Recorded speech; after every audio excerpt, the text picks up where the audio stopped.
बिस्मिल्लाहिर्रहमानिर्रहीम। सामीन मोहतरम, मौला अमीर अलैहिस्सलाम के लिए हमें कैसा बनना चाहिए कि मौला अमीर अलैहिस्सलाम हमसे राज़ी हो जाएं और खुशहाल हो जाएं। हाँ जान मोहतरम, ये ना हो कि हम कहें कि हमारा इमाम अली है, ना कि ख़ुद इमाम अली अलैहिस्सलाम कहें कि ये हमारा शिया है। इसी तरह से कुछ आखिरी खुतबात अगर मौला अमीर अलैहिस्सलाम के हम पढ़ें तो मौला ने कुछ शख्सियात को याद किया है और कहा है कि ये हमारे शियों में से हैं और ये हमारे हकीकी पैरोकार हैं। उनमें से एक अबू ज़र हैं।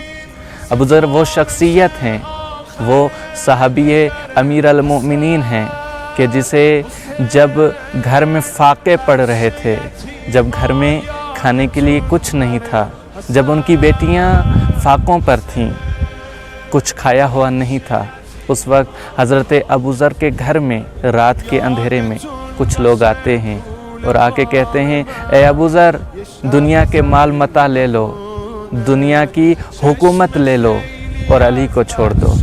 अबू ज़र मुस्करा के जवाब देते हैं, क्या तुमने अली को इतना कम समझा हुआ है? घर में फाके हैं लेकिन जवाब क्या दे रहे हैं? क्या तुमने अली को इतना कम समझा हुआ है? क्या तुम अली को इतना कम समझते हो कि अली के लिए तुम मुझे दुनिया का माल मता देने के लिए तैयार हो?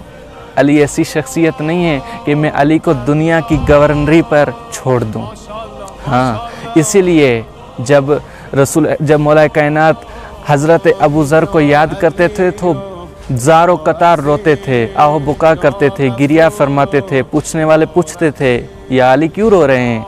तो रो कर फरमाते थे, आज अगर किसी को मैं जंग के लिए कहता हूँ कि दुश्मन खुदा के लिए आओ लड़ो, तो मुझे कहते हैं कि शदीद गर्मी है, जब सर्दी आए तो लड़ेंगे। जब सर्दी आती है तो कहता हूँ कि आओ लड़ें, तो कहते हैं कि बहुत सर्दी है, मौला कैसे लड़ें?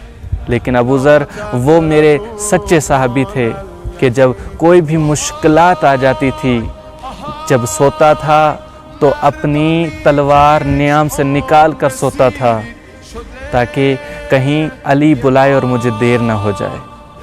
वो मेरे सच्चे साहबियों में से था। ज़ान मोहतरम, तो हमें भी चाहिए कि मौला के सच्चे साहबी होने के लिए कम से कम इतना काम करें कि अगर हमारे मेहदी ये वक्त आ जाएं तो हम आमादा हों। ये ना हो कि मौला हमें बुलाते रहें, मौला हमें सदा देते रहें और हम सोए हुए हों, हम गर्मी का बहाना करें, हम सर्दी का बहाना करें। बिल्कुल ऐसा नहीं करना। जब मौला आए तो ख़ुद को इतना आमादा कर लेना चाहिए हमारे शियों में से।